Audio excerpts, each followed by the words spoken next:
तो भाई आज थोड़ा बात करेंगे धम्मपद के बारे में। तो धम्मपद एक कविताओं का संग्रह है, बुद्ध की कविताओं का। मुझे जब पहली बार पता चला कि बुद्ध कवि भी थे, गाते भी थे, बांसुरी बहुत अच्छी बजाते थे, मुझे बहुत आश्चर्य हुआ। उससे पहले मेरा ये मानना था कि बस बुद्ध केवल प्रवचन करते होंगे और ध्यान करते होंगे, लेकिन एक्चुअली बुद्ध ने धम्मपद में भी कहीं कहा है साधकों के लिए कि नई-नई विद्याएँ सीखते जाओ। ये बातें मुझे काफ़ी बाद में पता चली, ध्यान करना तो मैंने बहुत पहले शुरू कर दिया था। और मैं इन चीज़ों से कट गया था, संगीत से, कला से, यही सोच के कि ये डिस्ट्रैक्शन है। फिर मुझे पता चला बुद्ध कहते हैं डिस्ट्रैक्शन नहीं है, नई-नई विद्याएँ सीखते जाओ, इससे ध्यान में मदद मिलती है। तो फिर मैंने नए सिरे से ये संगीत और कला ये सब मैंने करना शुरू कर दिया। तो धम्मपद में 423 कविताएँ हैं, जिनमें से हम कुछ को गाते भी हैं बच्चों के साथ। करीब 5 वर्सेस मैंने ली धम्मपद से और उनको गाते हैं। एक सिंपल ट्यून बनाई और तो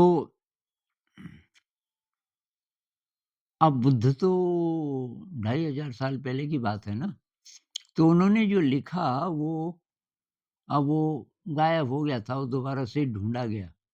तो ये 17th 18th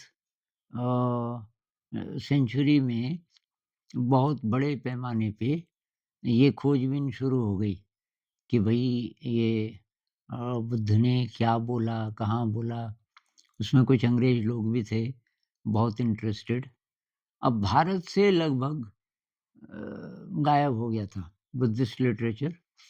आपने सुना होगा कि 2 बड़े-बड़े विश्वविद्यालय थे, एक तक्षशिला, अभी जहाँ पेशावर है, कश्मीर और पेशावर उसके बीच कहीं, तक्षशिला। तक्षशिला का वर्णन फाहियान ने किया, चाइनीज़ ट्रैवलर जो भारत में आए थे शायद 5th सेंचुरी में, उन्होंने उसका वर्णन किया कि तक्षशिला, तराशे गए पत्थरों की सुंदर नगरी की, इतना कमाल का आर्किटेक्चर था। तो वो यूनिवर्सिटी थी और उसमें बुद्धिस्ट लिटरेचर बहुत ज़्यादा था। लेकिन वो ध्वस्त वो ख़त्म कर दी, ये जो हूण आक्रमण जब शुरू हुए। तो जब ह्वेन-सांग आया, तो वो भी उसी रास्ते आया, वो पहले तक्षशिला को देखना चाह रहा था। ये चाइना से आया और तकला-मकान के रेगिस्तान को पार करके फिर बैक्ट्रिया बैक्ट्रिया मतलब अफ़गानिस्तान बाद में उसका नाम पड़ा और ये खैबर दर्रा वग़ैरह से, वहाँ कुछ था ही नहीं। तो तब पता चला कि तक्षशिला तो खत्म हो गया। फिर तब किसी ने बताया भाई नालंदा, नालंदा जाओ। ये बात है 17th सेंचुरी की। जब ह्वेन-सांग आया तो हर्षवर्धन था राजा भारत में, उत्तर भारत में। ख़ैर हर्षवर्धन भी बुद्धिस्ट थे या बन गए थे बाद में ह्वेन-सांग के कारण पता नहीं।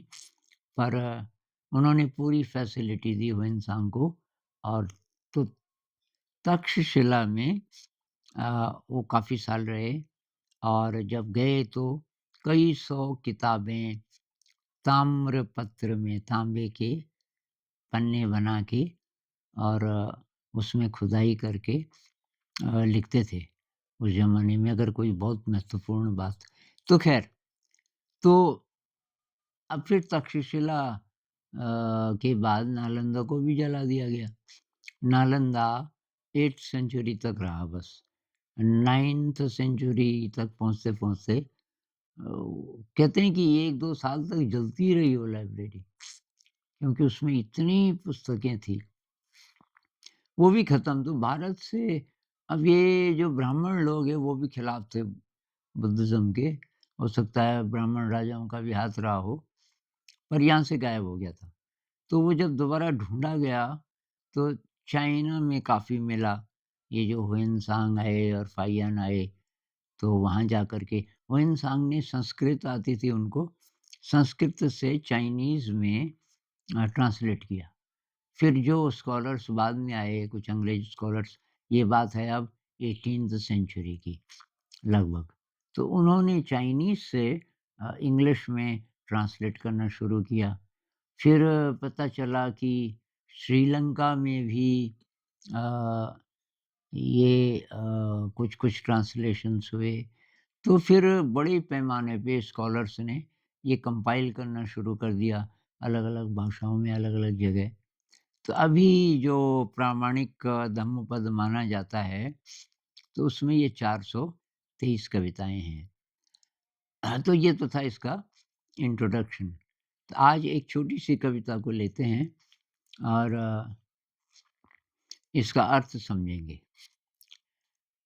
तो ये है मनोपुब्बंगमा धम्मा, मनोसेट्ठा मनोमया, मनसाचे प्रसन्नेन भासति वा करोति वा ततो नं सुखमन्वेति छाया व अनुपायिनी। अब इसको अगर आप नोट करना चाहें या स्क्रीनशॉट लेना चाहें, तो ये है। ये आ रहा होगा भाई साफ? ये, तो इसको आप अ, देख लीजिए पॉज़ करके, आप इसको नोट कर सकते हैं और इसका मीनिंग समझते हैं आप। मनोपुब्बंगमा धम्मा। धम्म मतलब हमारा व्यवहार। हम जो कुछ भी करते हैं, तो वो मनोमय होता है। कहने का मतलब है, कुछ भी हम करते हैं, पहले वो मन में पैदा होता है वो बात। तो मन है ओरिजिन। कुछ भी काम आप करेंगे, कुछ भी बोलेंगे, तो उससे पहले मन में, शुरुआत मन में होती है। मनोसेट्ठा, सेट्ठा मतलब श्रेष्ठ, मन ही श्रेष्ठ है, बहुत पावरफुल है। मनोमया, पूरा जीवन मनोमय है। कुछ भी हम करते हैं, पहले वो मन में बात आती है। तो मन ओरिजिन है, मन ही श्रेष्ठ है, मन पे नज़र होनी चाहिए। कहने का मतलब, मनसाचे प्रसन्नेन भासति वा करोति वा। आप जो कुछ भी करते हैं, एक्शन, और जो कुछ भी अ, बोलते हैं, भासति, जो कुछ भी बोलते हैं, जो कुछ भी करते हैं, अगर आप अपने मन को प्रसन्न कर लें पहले। अब प्रसन्न का मतलब क्या है? ऐसा मन जो अब शांत है, ना राग है, ना द्वेष है, कोई नेगेटिव इमोशन नहीं है। मान लीजिए कुछ आप बोलने वाले हैं, कोई गड़बड़ स्थिति है, बोलने वाले हैं, गुस्सा आया। तो आपकी नज़र क्या बोलने वाले हैं, उसने क्या गड़बड़ किया इत्यादि से पहले अपने मन पे नज़र होनी चाहिए। मन प्रसन्न है, अब प्रसन्न का मतलब एकदम शांत, कोई राग नहीं, कोई द्वेष नहीं, ऐसा है? नहीं है? तो पहले भई मन को ठीक करो। मन ही आपने गड़बड़ कर दिया अपना, तो फिर तो ये तो फिर साधना में आगे कैसे बढ़ोगे? तो मनसा चे प्रसन्नेन भासति वा करोति वा। जब आप अपने मन को निर्विकार करके कुछ भी कहते हो और कुछ भी करते हो, तो उसका रिज़ल्ट क्या होता है? ततो नं सुखमन्वेति। सुख आपको कभी छोड़ेगा नहीं ज़िंदगी में। छाया व अनुपायिनी। जैसे आप चल रहे हो धूप में, छाया आपके साथ चलती रहती है। ऐसा हो नहीं सकता कि छाया बीच-बीच में गायब हो जाए।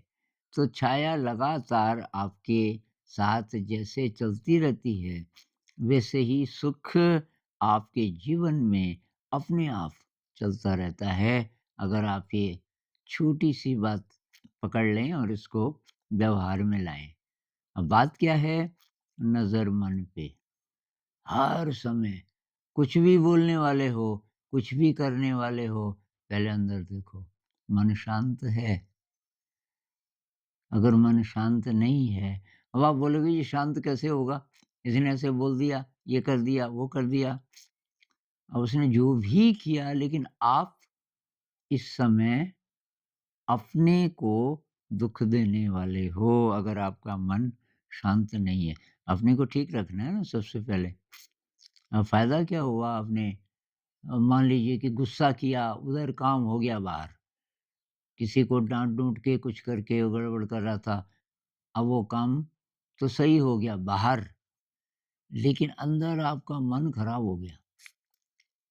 अब आपने तो बहुत नुकसान कर दिया, क्योंकि पहली ज़िम्मेदारी हमारी अपनी तरफ है। अपने को ठीक रखना है तभी हमारा एक्शन सही हो सकता है और हम कुछ भी करेंगे, कुछ बोलेंगे, उसका रिज़ल्ट तब अच्छा होगा, बेस्ट होगा, जब हमारा मन शांत है। तो मन ही श्रेष्ठ है, ये बात हमें इससे समझ आई। नमस्कार।